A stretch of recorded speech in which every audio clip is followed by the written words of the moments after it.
No mês de prevenção do suicídio, um alerta: não deixe de procurar ajuda. Quando acender aquela luz amarela, quase chegando no vermelho, não vamos deixar chegar no vermelho. Vamos usar quando ela estiver no amarelo para a gente poder buscar ajuda. Dia Nacional da Televisão. Setembro marca os 74 anos do surgimento da TV aqui no Brasil. A televisão é a tela coletiva, é a tela familiar, é a tela que está no ambiente familiar, que está no ambiente em que habitam diversas pessoas normalmente. Qual é o local que a televisão mais habita? É a sala de casa. No quadro Por Onde Eu Ando, a gente vai conhecer o santuário de uma das padroeiras de Porto Alegre. Hoje, além de conhecer um espaço de oração e contemplação, a gente vai conhecer também um dos lugares mais bonitos de Porto Alegre. Tudo isso acontece aqui em Porto Alegre, então você já sabe, fique com a gente.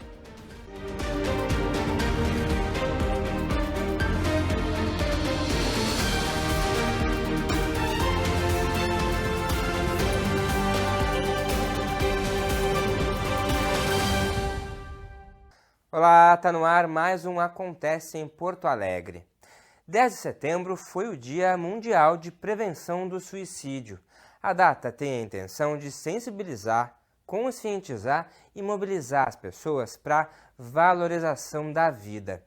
Conforme a Organização Mundial da Saúde, todo ano, mais de 700 mil pessoas no planeta tiram a própria vida.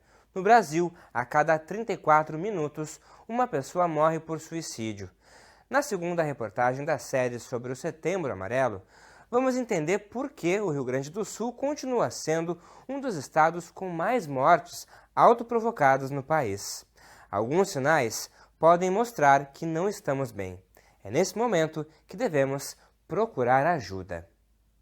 Conforme o último boletim divulgado pelo governo do estado, em 2023, o Rio Grande do Sul contabilizou 1.548 mortes por suicídio. Comparado a 2022, o número diminuiu.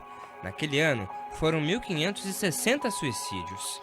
No entanto, as taxas seguem altas se comparadas à média nacional. Em 2022, o país registrou índice de mortalidade por suicídio de 7,69. O estado gaúcho fechou 2022 com 13,69 por 100 mil habitantes. Os especialistas afirmam que não há um motivo único que explique a alta taxa do Rio Grande do Sul. Pode ser algo cultural? Pode ser algo do gaúcho ou da gaúcha sofrerem mais quietos, não compartilharem seus sentimentos? Pode ser algo da indústria de fumo na região do Vale do Taquari, por exemplo? Pode ser questões de agrotóxico? Pode, mas é uma causa multifatorial, né? Não existe um motivo único para que a gente tenha tantos casos de suicídio assim. Outro dado que chama a atenção é o aumento de mortes entre os jovens, dos 10 aos 19 anos. Segundo Bruno, é preciso refletir sobre os aspectos que têm impactado essa geração. Então, uma geração que passou pela pandemia, agora está passando pela questão do estresse ambiental. A gente tem as questões das redes sociais, das mídias, né, da internet, que a gente não pode minimizar, né, o impacto que as redes sociais causam nos adolescentes. Então, tem todo esse boom, né, de fatores que acaba influenciando, né, que acaba atingindo diretamente os nossos jovens. Mas a gente sempre diz assim, né, é normal a gente se sentir ansioso, é normal a gente ter um dia irritado, é normal a gente ficar um dia deprimido ou deprimida. O que não é normal, segundo os especialistas, é quando o sofrimento se prolonga por dias e semanas. Na capital gaúcha, os números também são altos. Entre 2010 e 2023, foram registrados 1.546 óbitos por suicídio. Desses, 20,8 ocorreram na faixa etária de 30 a 39 anos. A faixa de 40 a 49 apresenta a segunda maior porcentagem, com 18,8%. Considerando a ocupação das vítimas de suicídio, 21,4% são aposentados ou pensionistas. A psicóloga Samantha Cetarte chama a atenção para os fatores de risco, que atingem principalmente a população idosa. A gente tem que ter em mente quatro Ds, né? A depressão, que pode ocasionar, né, nessa aposentadoria. O que eu vou fazer daqui para frente? Não só o recurso financeiro, mas ter os seus projetos, né? Pode ser uma fase de desespero, que eu com a minha idade, o que eu vou fazer? Né? Então, sempre é bom procurar profissionais que possam ressignificar essa fase da vida, né? Desesperança, né? E agora? A pessoa não consegue vislumbrar um futuro, né? Então se atrapalha. Então isso a gente tem que olhar essa desesperança, né, dentro das pessoas. E o desamparo, a falta da rede de apoio, né? Então a pessoa não conta com ninguém e se sente desamparada. Alguns sinais podem indicar um pedido de ajuda. Conforme os especialistas, o principal mito é corroborar a expressão "quem fala não faz". Na verdade, corrigem os estudiosos do tema, quem fala comunica um sofrimento. Aquela pessoa que está se mostrando desmotivada para viver, né, que diz que quer sumir, que acaba, por exemplo, está afastado dos amigos, das famílias, é alguém que está se isolando, alguém que está verbalizando que não tem mais motivação, que está sem alegria, né, que já está com algum plano, alguma questão assim, isso a gente tem que ficar alerta. Porque quem fala que quer se matar, ele pode tentar, em breve, uma tentativa de suicídio. Então, ficar muito alerta a isso, né, nas verbalizações, nas mudanças de comportamento. Aquela pessoa que era alegre, que acaba sempre sorrindo, agora se mostra mais irritadista, se mostra mais deprimido, né? Por exemplo, falta de cuidado pessoal, aquela pessoa que se arrumava, agora a gente vê que ela já está mais deixada, já está mais isolada, não quer conversar, está mais quieta. Mas principalmente nessas verbalizações, assim, eu não tenho mais motivação para viver, não tenho mais razão, não estou mais feliz, quero sumir, quero desaparecer. Então, todas essas verbalizações, assim, mudança de comportamento bruscas, nós temos que ficar alertas e agir desde o início e oferecer, né, um apoio para essa pessoa. No entanto, os sinais nem sempre são visíveis. Por isso, amigos ou familiares precisam ter cuidado para que não desenvolvam um sentimento de culpa. Tem suicídio que acontece sem perceber sinal nenhum. E aqui eu cito muito os adolescentes e os idosos. O idoso, ele tenta muito pouco para o sucesso de um ato suicida. O idoso tem, em média, 2 tentativas para um ato suicida completo. Porque ele já tem uma maturidade, ele toma uma decisão e ele não arreda o pé dessa decisão. O adolescente tem uma impulsividade violenta que, diante dessa impulsividade, ele faz a qualquer momento. Então, é muito importante as pessoas entenderem que se detectar os sinais, ok, vamos ajudar, mas não detectar os sinais também é uma realidade que a gente enfrenta. Realidade que pode ser enfrentada por muitas pessoas que perderam alguém por suicídio. Os sobreviventes enlutados convivem com a dor de uma partida inesperada e que, por vezes, parece não ter explicação.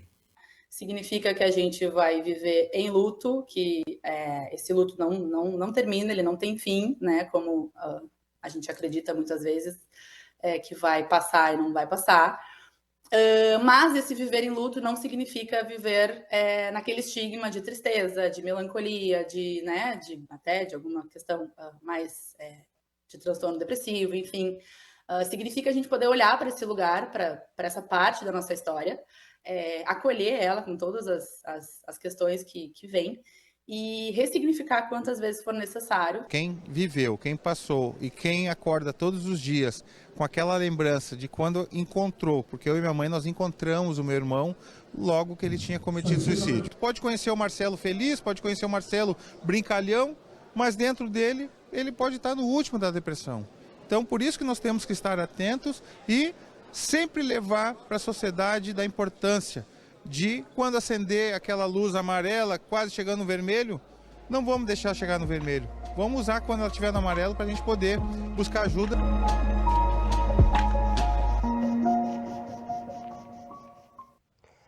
E tem ajuda. Se você que está aí nos assistindo, nos ouvindo, precisar conversar, ligue gratuitamente para o telefone de apoio emocional do CVV. Anota aí, o número é 188. E esse número funciona 24 horas por dia.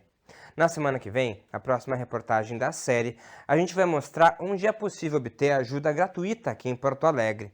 E também vamos repercutir os desafios para a ampliação de políticas públicas para a saúde mental aqui no município.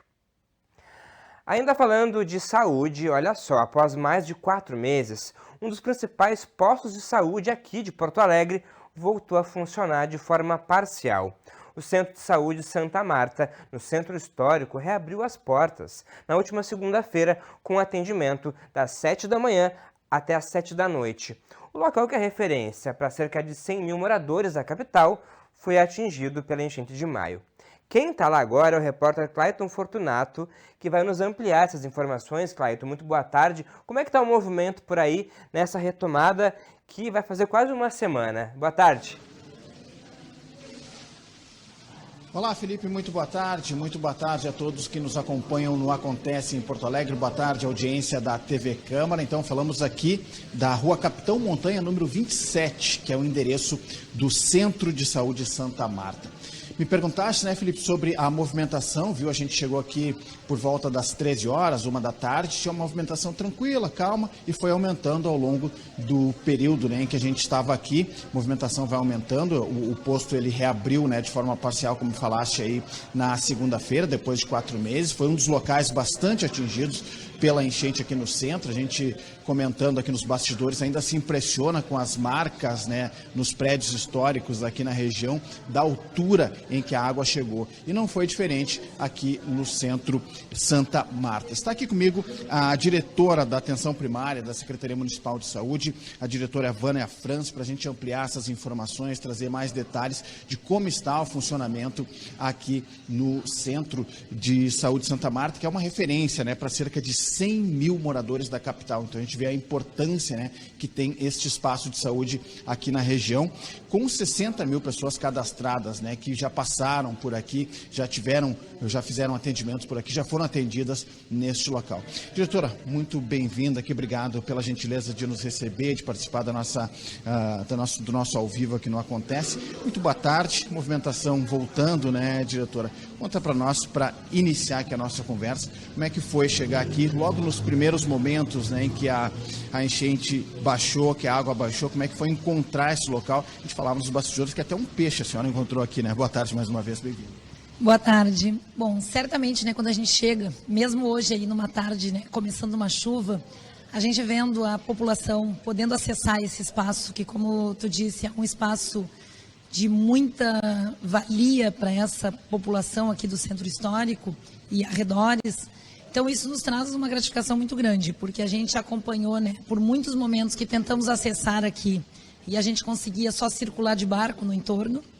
Quando a gente conseguiu reabrir as portas e a gente andava aqui com aquelas famosas botas, né, que ficaram tão conhecidas aí, e com uma camada imensa de lama aqui dentro, com todas as partes de madeira destruída, então tudo aquilo que era divisória, fosse divisória simples ou gesso cartonado, tudo isso ficou destruído. E a gente poder, embora, né, às vezes as pessoas digam, olha, 4 meses. Desses 4 meses, praticamente 1 mês ficou embaixo d'água. Então foram 3 meses para a gente retomar. Aqui onde nós estamos, né, um pouquinho abaixo, num nível um pouquinho abaixo, nós temos uma subestação de energia. Ela ficou toda submersa e ela teve que ser toda restaurada. Então isso foi o que atrasou muito o nosso retorno aqui, mas certamente, né, voltamos aí de uma forma parcial, mas não tão parcial, a gente está com uma boa parte dos serviços aqui em funcionamento. Diretora, a gente viu, né, que a movimentação foi aumentando ao longo da tarde, né? Nessa avaliação geral desse funcionamento, nessa primeira semana, né? Não está ainda na plenitude, como a senhora colocou, nem na plenitude dos atendimentos, né? Das pessoas que procuravam o posto, né? Dá para fazer esse comparativo, assim, em termos de procura? Bom, a gente ainda, né, não está aqui com o funcionamento a pleno do centro de especialidades, que são aqueles os médicos e outros profissionais especialistas que atendem através daquele cupom que as pessoas buscam no posto de saúde, que é o chamado GERCOM. Então, essa parte a gente optou em retomar a partir das próximas semanas. Mas, como a gente tem aqui a clínica de família, e eu acho que bem importante também a farmácia distrital, que é na porta ao lado aqui, mas é dentro do nosso complexo aqui do Santa Marta, só a farmácia, antes das enchentes, ela trazia para o nosso atendimento, das 8 às 5, em torno de 500 pessoas ao dia. Não chegamos a esse movimento ainda.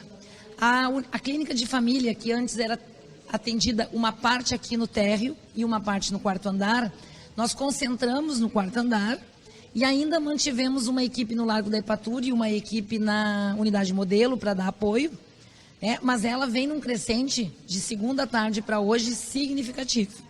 Ainda não estamos a pleno, até porque o nosso pleno ele vai até às 22 horas, o que a gente deve estar começando aí na virada do mês.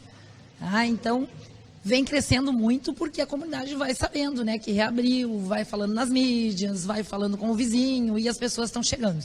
O que ficou para funcionar na sequência, né, diretora, são mais atendimentos voltados à especialidade, seriam isso? Isso, as especialidades e uma coisa bem importante que é a entrega das fraldas.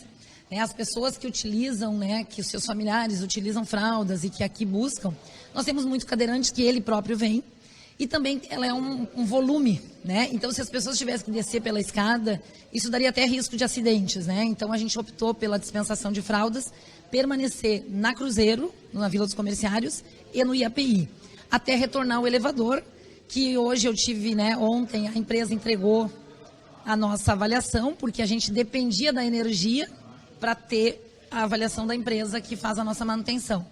E nós já ontem à tarde despachamos a liberação para a recuperação, que deve estar iniciando nos próximos dias, e a empresa nos deu aí até final do mês para retomar. Isso é uma questão importante, né, diretor, da acessibilidade, né, com a orientação para as pessoas que tinham acessibilidade aqui no posto, né, e nesse momento não vão poder pegar o elevador, em função do que a gente já comentou aqui. Qual a orientação, né, para esses pacientes? Bom, normalmente as pessoas que vêm nessas situações, ou eles são usuários que vêm fazer os curativos ou as bolsas de ostomias. Tem algumas pessoas que fazem atendimento no nosso serviço especializado, que fica no 5º andar, que a gente sabe que daí é um pouquinho mais difícil. Nós providenciamos uma sala aqui no térreo, né? Então ele vai se identificar aqui na recepção e o profissional vai descer para atendê-lo nessa sala. Já aquela pessoa que vai à unidade básica, né, que agora está no 4º andar, ela pode buscar o modelo ou a nossa unidade e a nossa tenda, que ficam ali no Largo da Ipatur, também até o final do mês estarão ali. A gente percebe aqui o pessoal chegando, né, diretora? Aqui é feita uma espécie de triagem ali do que a pessoa, qual o atendimento que ela vai ter e é destinado para o andar correspondente. Isso, porque muitas pessoas que estão chegando aqui, elas já foram contatadas por telefone ou pelo WhatsApp para reagendar as suas consultas. E a grande maioria vem para a clínica de família, né, que ela vem pelo que a gente chama de demanda espontânea. Inclusive, a partir da semana que vem, a gente volta também na clínica de família a funcionar através do agendamento, que a pessoa pode fazer pelo aplicativo ou aqui no 4º andar, depois que ela passa pela conversa com a enfermagem, né? Mas aqui a gente tem, nesse primeiro espaço, temos aqui também atendimento de enfermagem, porque daí a técnica de enfermagem também avalia a condição da pessoa, se ela tem condições de subir ou não, e a gente vai providenciando da melhor maneira. Só para a gente encerrar, liberar a senhora aqui também, diretora, qual a orientação geral, né, para as pessoas, para os usuários do Centro Santa Marta? Especialmente para as pessoas que têm acompanhamento já, por exemplo, com o seu cardiologista, com o seu neurologista, com o seu oftalmo, pneumo, enfim, que essas pessoas que vinham consultando na Vila dos Comerciários e no IAPI, que elas aguardem a gente informar quando a sua consulta será aqui, tá? No decorrer deste mês, ainda nós estamos distribuídos nos territórios. A partir de outubro, pretendemos estar tudo aqui funcionando, mas nesses próximos dias, que ela aguarde esse contato. Diretora, obrigado, bom trabalho para a senhora. Muito obrigada e ficamos à disposição. Muito obrigado, diretora da Atenção Primária da Secretaria Municipal da Saúde, a diretora Evana Frantz, trazendo então, Felipe, uma geral, né, de como é que está funcionando aqui o Centro de Saúde Santa Marta, né? A gente percebe a movimentação aumentando, tem esse período ainda em que as pessoas estão se informando, se inteirando de que o posto voltou a funcionar, então a tendência é de que esse movimento aumente aí nos próximos dias. Muito bom, Clayton, muito boa informação, justamente porque a gente é um posto de saúde que atende aí cerca de 100 mil pessoas, mas eu quero ainda voltar com o Clayton, eu tenho mais informações ainda, porque nos últimos dias a gente tem acompanhado pela cidade aqui de Porto Alegre muita fumaça, dias muito cinzentos, e isso devido às queimadas, que vem, a fumaça que vem até a cidade de Porto Alegre, até o Rio Grande do Sul, fumaças que acontecem em vários estados, inclusive na Argentina, que o vento acaba trazendo aqui para a capital. Inclusive, uma empresa responsável por fazer a análise atmosférica lá da Suíça constatou que na quarta-feira a qualidade do ar aqui na capital gaúcha estava muito ruim, com aspecto muito aquém e trazendo muita qualidade para as pessoas que andam pela cidade, qualidade ruim para poder respirar. Clayton, a Secretaria Municipal de Saúde tem algumas orientações gerais para a população. Quais são essas principais recomendações para as pessoas ao saírem na rua para se proteger dessa fumaça aí? Bom, Felipe, a Secretaria de Saúde, né, ela emitiu recomendações com cuidados em função da fumaça, das queimadas que está chegando aqui no Rio Grande do Sul, né? E essa orientação especial, ela vale para crianças menores de 5 anos, idosos, pessoas asmáticas, diabéticas ou hipertensas e gestantes. Tem uma orientação geral que vem do Ministério da Saúde que diz, que trata das seguintes questões. Vamos repassar aqui para os nossos telespectadores. Se tiver sintomas respiratórios, busque atendimento médico o mais rápido possível. Também uma outra dica, uma outra orientação, beber água, mais líquidos, para manter o aparelho respiratório úmido e mais protegido. E, se possível, ficar menos tempo em ambiente aberto durante o dia ou a noite. Manter portas, janelas fechadas para diminuir a entrada da poluição externa no ambiente e também evitar o ambiente aberto, né, enquanto durar o período crítico de contaminação do ar pela fumaça. Tem uma recomendação especial também para pessoas com problemas cardíacos, respiratórios ou imunológicos, que também merece uma atenção especial nestes momentos em que a fumaça aqui está mais presente no Rio Grande do Sul. Vamos a essas dicas, essas orientações. Manter ao alcance os medicamentos indicados pelos médicos para o uso em crises agudas. Buscar imediatamente atendimento médico se apresentar sinais ou sintomas de piora das condições de saúde após exposição à fumaça.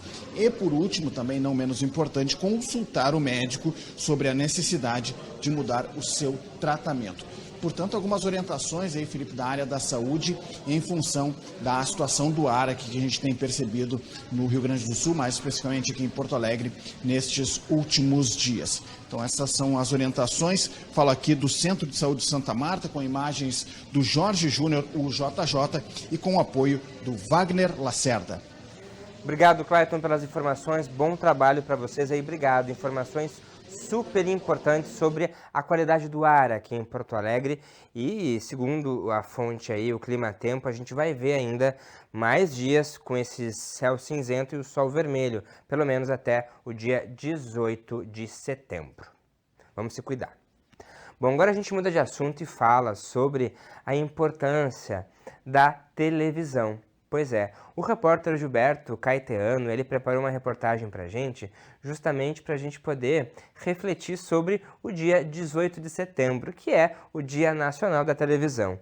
Nessa data, mas lá no ano de 1950, entrou no ar a primeira estação brasileira de TV, a TV Tupi, lá de São Paulo. De lá para cá, já se passaram quase 74 anos. Apesar de todas as transformações da sociedade e também inovações tecnológicas, a TV continua sendo essencial para informar e entreter a população. Vamos ouvir agora essa conversa que o repórter Gilberto teve com um especialista no assunto e que vai nos trazer mais detalhes sobre a história e a relevância da televisão. Oi, gente, pois é, a televisão tem e teve ao longo da história um importante papel na construção do nosso país, ditando costumes, guiando os rumos da política nacional. Para conversar com a gente sobre essa história e o futuro deste aparelho, eu recebo agora o Fábio Canata, professor do curso de jornalismo da PUC-RS e doutor em comunicação. Olá, professor. A televisão foi por muito tempo um dos únicos instrumentos a fazer companhia para as pessoas e a unir as diferentes regiões do país. Na tua visão, qual o legado da televisão para a história do Brasil? Hoje a nossa vida é habitada por telas o tempo inteiro. E a gente às vezes não reflete o quanto isso já foi muito diferente, né? Se a gente pensar que até o final dos anos 90, até o início dos anos 2000, a televisão era praticamente a única tela possível, né? Ela era a tela que mediava o contato das pessoas com o mundo, de uma forma geral, né? Porque se a gente for pensar, a gente tem a nossa experiência de vida, ela está limitada geograficamente, ela está limitada a um círculo de pessoas, e a gente entende essas relações, entende muitas vezes os acontecimentos locais a partir de imagens, de explicações que a gente tem através da televisão, né? E ela é uma tela que tem características muito diferentes. A televisão, de todas essas telas que eu comentei aqui no início da fala, da tela do telefone celular, do notebook, do smartphone, que é a tela mais presente atualmente, a televisão é a tela coletiva, é a tela familiar, é a tela que está no ambiente familiar, que está no ambiente em que habitam diversas pessoas normalmente. Qual é o local que a televisão mais habita? É a sala de casa, ou mesmo que seja o quarto, é o local habitado pelo casal, a sala é habitada por toda a família. Professor, nas 2 últimas décadas, a TV passou a ter a concorrência da internet e das mídias digitais. A gente, inclusive, está neste momento utilizando a internet para fazer TV. Como que funcionou este processo, professor? Televisão e internet, elas não são necessariamente plataformas opostas ou necessariamente concorrentes. A gente vive uma realidade transmediática que o conteúdo ele circula pelas plataformas. E quem produz televisão hoje, a indústria da televisão, ela considera isso e ela oferece conteúdo para essas diferentes plataformas. A gente vê mesmo as experiências das séries, a Globo mesmo oferece séries em que os primeiros capítulos vão para a TV aberta e para assistir os capítulos finais eu preciso acessar o streaming para ter acesso aos demais capítulos da série. Então, assim, tem uma realidade de complementariedade que alimenta a mesma indústria, que continua sendo, se a gente for olhar o carro-chefe dessa indústria, continua sendo a televisão, que continua sendo a tela das grandes audiências, e a gente teve o exemplo disso agora nas Olimpíadas. Por mais que hajam transmissões nas redes sociais, por mais que hajam transmissões feitas a partir da internet, são transmissões feitas pela indústria da televisão, e daí independe a tela onde eu vou assistir esse conteúdo, que acabam reunindo quase que de forma hegemônica o grande público em torno desses eventos esportivos. Professor, agora para a gente encerrar, o futuro da TV. A gente ouve falar no conceito de TV 3.0, que é um formato que trará mais qualidade de imagem e som e maior interatividade com o espectador. Fala pra gente quais as perspectivas daqui para frente. Me parece que do ponto de vista da tecnologia, a gente vai ter uma experiência na televisão, na tela da televisão, na relação do público com o conteúdo da televisão, cada vez mais aproximada com a interatividade e a individualidade da internet. Então, a possibilidade de eu estar assistindo um jogo de futebol e, simultaneamente, fazer uma pesquisa sobre as estatísticas de determinado jogador, entender quantas vezes ele já bateu, ele já chutou o pênalti do lado direito, do lado esquerdo, são informações hoje que vêm na voz do repórter e tal, mas eu ter liberdade de eu ir atrás dessa informação, dela estar disponível e me dar alguma possibilidade de consumi-la na própria tela da transmissão, sem ter que sair e usar uma segunda tela para essa navegação, eu acho que os próximos avanços, quem sabe, nos levam para esse lado. Mas o que eu acredito muito, Gil, mais do que um avanço tecnológico que possa transformar tecnologicamente a televisão, é naquilo que a televisão permanece, que me parece ser esse aspecto coletivo, esse aspecto familiar e essa linguagem universal. E essa possibilidade de eu falar com um público tão gigante e diverso ao mesmo tempo. Valeu, Gil. Valeu também ao professor Fábio Canata, que bate a entrevista aí para a gente poder refletir e entender o quanto a TV ainda é muito presente nos nossos lares, no celular, pela internet no computador, a gente não deixa de ver TV nunca, de diversas maneiras. E aí se amplia ainda mais a gente poder estar aqui fazendo TV pública, né? Fazendo uma comunicação pública. Meus parabéns para todo mundo que faz a TV. A gente viu aí nos bastidores a operação técnica da TV ali, o diretor de imagens de Cláudio Cavalcante, a operadora de áudio Cristina, a gente também viu ali a Ariane também, que é a nossa operadora. É uma baita equipe aí, eu não vou citar todo mundo que eu vou ficar até amanhã, todo mundo aqui trabalhando para fazer a nossa TV Câmara funcionar. Parabéns para todo mundo. Olha só, a Prefeitura de Porto Alegre, ela instalou novos coletores de resíduos de vidro aqui na capital gaúcha. Uma novidade, e ao todo são 9 equipamentos a mais que foram disponibilizados para a população. Você encontra esses coletores no Parque Marinha do Brasil, na Redenção, na Praça Júlio Mesquita, também na Rua dos Andradas, Parque Germânia, Rua Sarmento Leite, Parque Moinhos de Vento e também na Praça da Encol. Como a gente está vendo nas imagens aí, ó, são coletores que fazem, na verdade, uma ajuda para a população poder descartar esse vidro corretamente.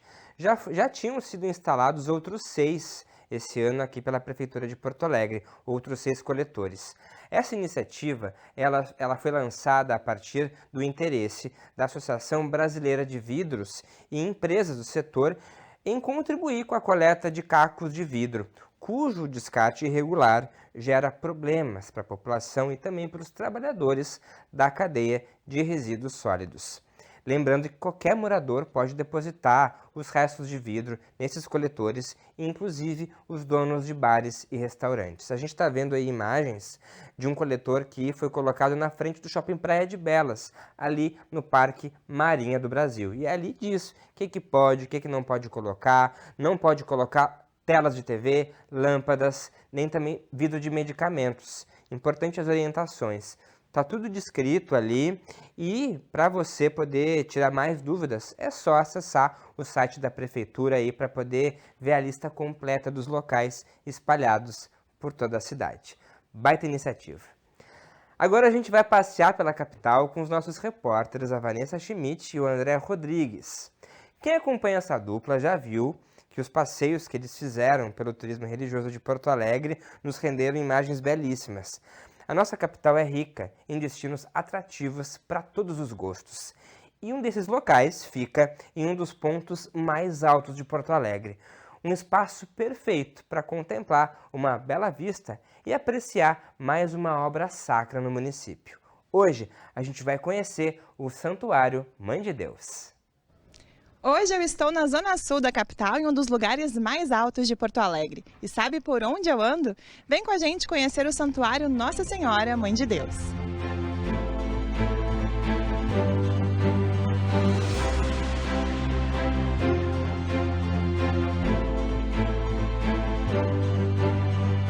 Um lugar para a Mãe de Deus, padroeira da Arquidiocese de Porto Alegre desde o ano de 1773.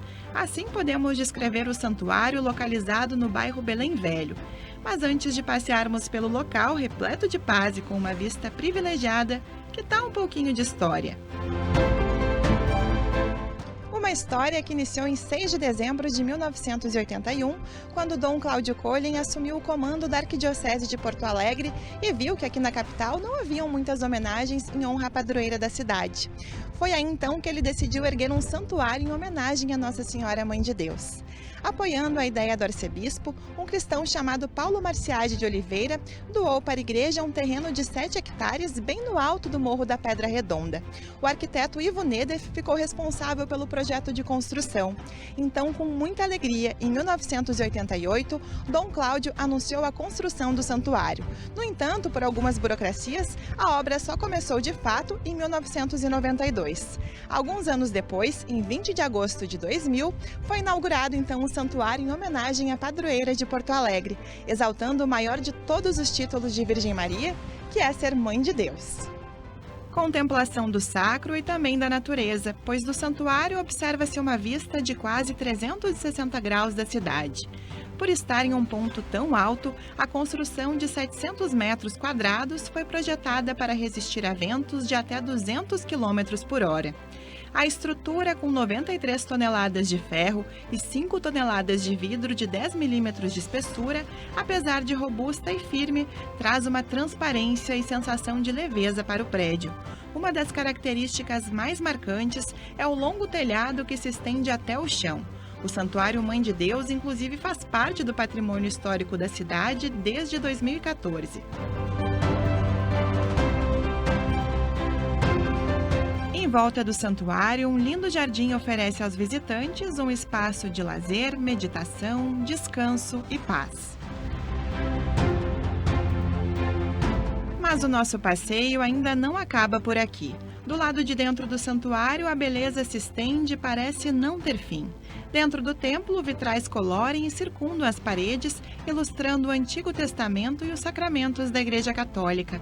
E ali, ao lado do altar, é impossível não se encantar com a estátua da padroeira de Porto Alegre, esculpida em madeira de tilha por artistas italianos e benta pelo Papa João Paulo II em Roma em 1988. A belíssima imagem, com 1,55 m de altura, pesa 80 quilos e com um filho no colo, glorifica toda a graça da Mãe de Deus.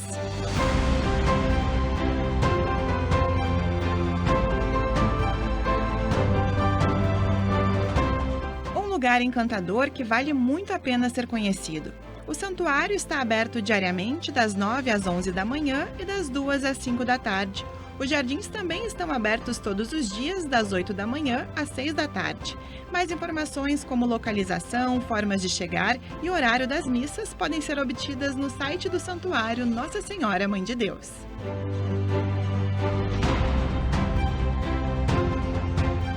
É claro que eu também vou aproveitar esse momento de contemplação e oração à Santa Mãe de Deus. Eu me despeço de você por aqui, mas na próxima edição eu te conto outro lugar por onde eu ando.